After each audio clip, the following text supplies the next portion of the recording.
Hi friends, welcome back to my channel Gomathi Raghavan Vlogs. நம்ம ஆக்சுவலாக பார்த்தீங்கன்னா garden videos மட்டும் நம்ம போட்டுருக்கோம். இப்போ பார்த்தீங்கன்னா நான் நலுங்கு மாவு ப்ரிப்பேர் பண்ணுறேன். அதுக்கு என்னென்ன வேணுங்கிறது ஜஸ்ட் ஒரு வீடியோவாக நான் போட்டுருக்கேன்.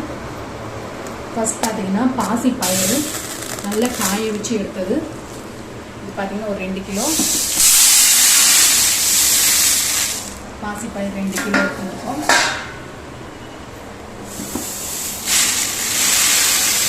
நல்லா வெயிலில் போட்டு காய வச்சேன்னு வச்சுக்கோங்க, எங்களுக்கு ரொம்ப நாளைக்கு நல்லாயிருக்கும். இன்னொன்று பார்த்தீங்கன்னா ஆவாரம்பூ, நம்ம நாட்டு மருந்து கடையில் கிடைக்கிது எல்லாமே. ஆவாரம்பூ ஃபுல்லாக சளிச்சு மண்ணெல்லாம் எடுத்துட்டு பூச்சி எதுவும் வராமல் இருக்கிறது தான் எல்லாம் எடுத்துகிட்டு வரலாம். ஓகேங்களா? அண்ட் செம்பருத்தி க்ளோஸ் பண்ணிங்கன்னா அது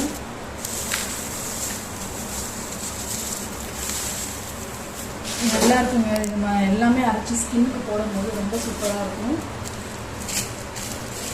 இது ரோஸ் பெட்டல்ஸ், பன்னீர் ரோஸ் பார்த்தீங்களா, அதோட ரோஸ் பெட்டல்ஸ். இது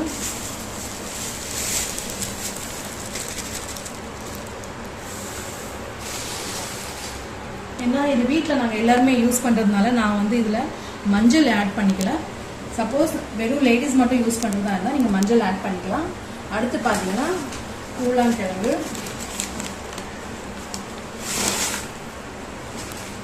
அடுத்தது ஏலரிசி.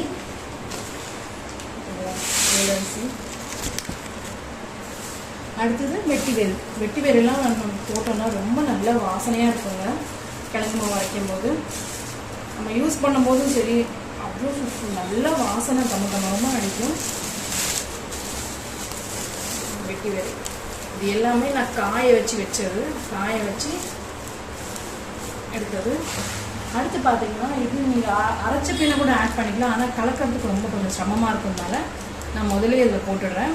இது பார்த்தீங்கன்னா அதிமதுரம், இது வசம்பு பொடி. இது ரெண்டுமே நீங்கள் பொடியாக யூஸ் பண்ணிக்கலாம். இது போட்டோன்னு வச்சுக்கோங்க, ஸ்கின் அலர்ஜி அந்த மாதிரி எதுவுமே வராது உங்களுக்கு. அதிமதுரம், செம்பருத்தி பொடி. நீங்கள் வேணால் இந்த உங்களுக்கு ஆரஞ்சு பீல் தோல் இருக்குது பார்த்தீங்களா, அதுக்கும் நல்லா காய வச்சு இதை சேர்த்துக்கலாம். பட் நான் இதை சேர்க்கலை. ஆரஞ்சு தோலுக்கும் நிறைய சேர்த்துக்கலாம். இது எல்லாமே சேர்த்துட்டு நம்ம அரைச்சினா மிஷினுக்கு கொடுத்து அரைச்சிக்கலாம். இப்படிக்கு நம்ம அவங்களுக்கு காட்டுறாங்க.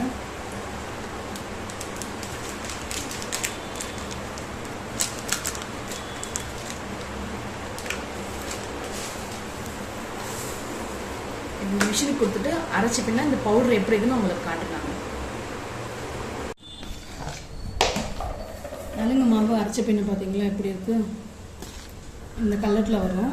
ஏன்னா இதில் வெட்டி வேறு, ஆவாரம்பூ, ரோஸ் பெட்டல்ஸு, அதுக்கப்புறம் வந்து பாசி பயிறு நம்ம எல்லாம் போட்டிருக்கோம்ல, கலர் இப்படி தான் இருக்கும். மஞ்சள் சேர்க்கணுன்னா நீங்கள் மஞ்சள் கூட நல்லா காய வச்சு இதில் சேர்த்துக்கலாம். அரைக்கும் போதே கொடுத்துல மஞ்சள் சேர்த்துக்கலாம். கலர் பார்த்தீங்களா இப்படி இருக்கும். இதில் நீங்கள் கொஞ்சோண்டு தயிர் விட்டு வாரத்துக்கு 2 நாள் ஃபேஸ் பேக் மாதிரி போட்டுக்கலாம். நல்லா ஃபேஸ்க்கு வந்து நல்லா க்ளோவாக அழகாக இருக்கும்.